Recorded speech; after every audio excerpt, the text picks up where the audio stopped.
Hello, welcome to Network Channel Corporation, and we are in the program of B School Times, which is conceptualized and initiated by B School Forum. Today, we will be in discussion for improving your skills. Whatever stage you have secured in your career, it is vital to keep learning. By widening and applying your knowledge, you can dramatically improve your performance in increasing learning, effective thinking, improving memory, improving reading, writing and speaking more fluently.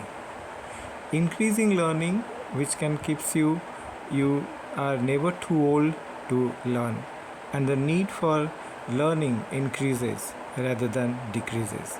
As your career advances and jobs become more complex and important, time for study may be hard to find, but it is always pays up.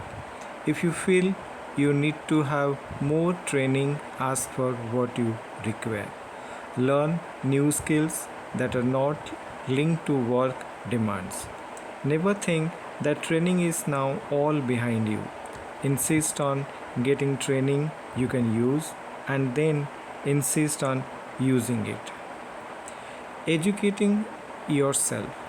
If you keep educating yourself, many people promoted to a new senior position think that they can learn on the job without any need for education in the new tasks.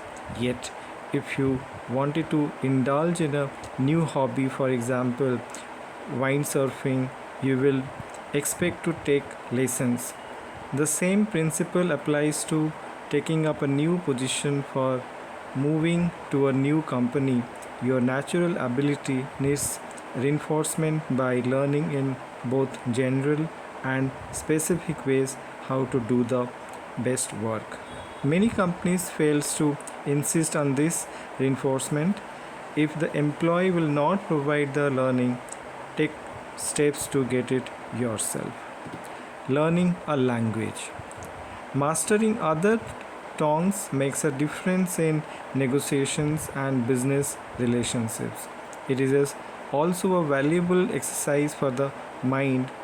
Cassettes and videos are effective learning tools, but the best learning in the interactive. You can sign up for classes or use interactive media, then take every chance to use your new skills. It will impress everybody, including your foreign business contacts.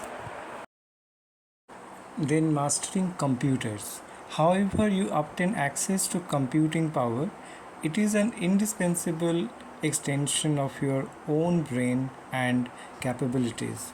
You must quickly master a word processing program, email, and spreadsheet.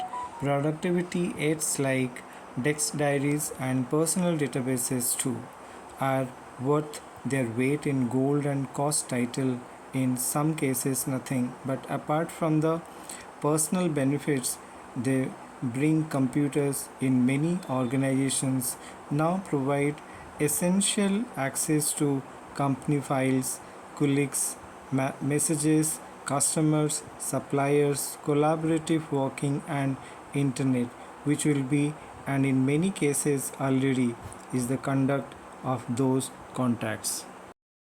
Using your knowledge, make sure that any courses you plan to attend are relevant to your work. Then do all you can to apply what you have learned. Do not be deterred by this. Enlightened colleagues who may pour scorn on what you have been taught. You can only discover whether those lessons have real value by putting them into practice in your day-to-day work. Press on your new knowledge to colleagues and make them your allies. Now let's come to the effective thinking. The most important mental discipline, thinking, is the one least taught in schools or in organizations. You can improve your thinking by using logic and by adopting proven techniques that will lead to better understanding ideas and executions. Acquire all the information you need before you draw conclusions. Do not confuse while, far out, impractical ideas with creativity. Encourage people in thinking sessions to give full rein to their intuition as well as their logic. Now let's discuss about using your logic. Logic means correct reasoning. Use your logic and you will reach the ideal stage where the compelling force of the facts eliminates all alternative except one. This cannot happen all the time because there will be too many unknowns, but the rational manager starts by seeking factual certainty, which from he or she can proceed to firm conclusions. Logic is no less invaluable in uncertain conditions. You can list possible events and logically establish what consequences will follow if they occur. You can then produce sensible plans for coping with each possibility and also work out the relative likelihoods. Logic also teaches that the best laid plans may go wrong, so cover this contingency in your thinking. Now let us think laterally.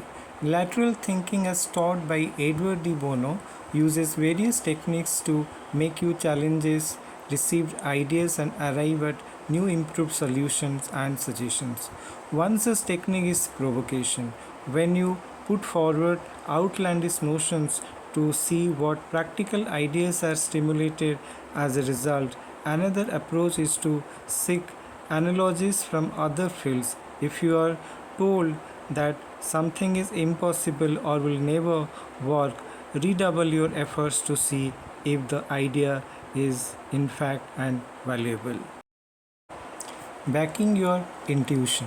Hunch or gut feeling sound far less impressive than logic, lateral thinking, and reasoning. But intuitive, though processes are as intellectual as any other, intuition may take into account factors that your consciousness wants to repress, which is why some indefinable doubt may prevent you from making a decision. Never ignore such messages from the interior, but treat intuitive thoughts as analytically as logical plans. Check the intuition against the facts.